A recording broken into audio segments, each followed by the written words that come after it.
আমার মার তো কোনোদিন ফেসটাও আমি দেই নাই। যখন আমি সিজারে জন্মগ্রহণ করি তখন আমার মা খালিদপুর ক্লিনিকে বসে মারা যায়। তা আমি এতিম, আমি আল্লাহর দ্বারে কমু। আমার যা কষ্ট হইতাছে না, আমি মানুষের দ্বারা হাত পাইতে পাইতে খাইতেছি না, আল্লাহ দেখতেছে না, আল্লাহর বিচার একদিন করব।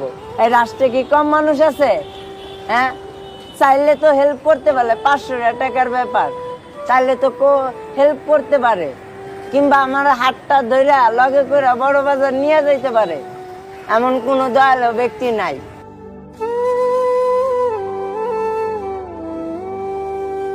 ভাইয়া, জি ভাই বলেন। নাম কি তোমার? মোহাম্মদ ইমন ভাই। ভাই এখানে কি করো? ভাই বোতল কুড়াইতেছি। এর ভিতর কি দেখি? বোতল ভাই। এর ভিতর বোতল? জি ভাই। তোমার বাড়ি কোথায়? ভাই আমার জন্মস্থান হলো খালিশপুর আলমনগর, মুন্না খালিশপুর? মাদার মিল।